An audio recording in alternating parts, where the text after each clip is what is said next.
गोविंद शिल्प घेऊन येत आहे एकूण 80 ट्विन बंगलोचा भव्य दिव्य पंढरपुरातील एकमेव प्रकल्प। आमच्या प्रकल्पाची वैशिष्ट्ये मनाला शांती देणारं महादेवाचं मंदिर, मुख्य रस्ता सुमारे 30 फुटांचा, अंतर्गत रस्ता सुमारे 20 फुटांचा, ग्रामपंचायत योजनेचा प्रत्येक बंगलोजला स्वतंत्र नळ, सांडपाण्याची सुरक्षित विल्हेवाट, सर्व टाइल्स ग्लॉसी आणि नामांकित कंपनीच्या, सर्व स्टेअर, खिडक्या, चौकटी सुपर ब्लॅक ग्रेनाइट, दोन्ही अटॅच बाथरूम पूर्णपणे टाइल्स, पंतप्रधान हर घर नल योजना पूर्णत्वाकडे, bathroom, basin, kitchen, CP fittings हे जगवार कंपनीचे, स्टील वर्क पूर्णपणे जिंदाल कंपनीचे, 1000 लिटर पाण्याची टाकी, 150 लिटर सोलर वॉटर हीटर सोबत वॉटर प्युरिफायर, प्रत्येक बंगलोजला स्वतंत्र पार्किंग, दर्शनीय भाग पूर्णपणे डॅटो टाइल्स, टाटा प्रवेश कंपनीचे आकर्षक भक्कम दरवाजा, फुटी उंचीचे सुरक्षित कंपाऊंड। मग विचार काय करताय? गोविंद शिल्प, पत्ता गट नंबर 95, हॉटेल अंगण शेजारी, टाकळी रोड, पंढरपूर। ताज्या घडामोडी पाहण्यासाठी PVN म्हणजेच पंढरी वार्ता न्यूज या चॅनलला सबस्क्राईब करा।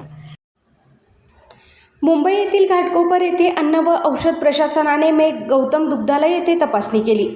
कारवाई दरम्यान 160 किलो बासुंदी, 210 लिटर कच्चे दूध आणि 160 किलो आईस्क्रीम असा एकूण 530 किलो लिटर साठा किंमत रुपये 79,120 जप्त करण्यात आला।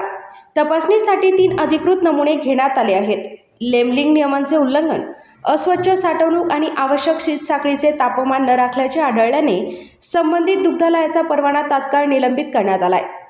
तर दुसरी कारवाई अहिल्यानगर येथील श्रीगोंदा येथे सिद्धेश्वर मिल्क प्रोडक्ट्स, माधवगाव येथून 118 लिटर गाईचे दूध किंमत 4,484 रुपये जप्त करण्यात आले। तसेच Shivamrut milk and milk products, Visapur येथून 1,148 लिटर गाईचे दूध किंमत 48,216 रुपये जप्त करण्यात आले। दोन्ही ठिकाणी निकृष्ट दर्जाचा संशय आणि अस्वच्छ साठवणूक आढळल्याने ही कारवाई करण्यात आली। तर लातूर येथील रेणापूर येथे अन्न व औषध प्रशासनाने MH 44 V3523 क्रमांकाच्या दूध वाहतूक करणाऱ्या वाहनाची तपासणी केली।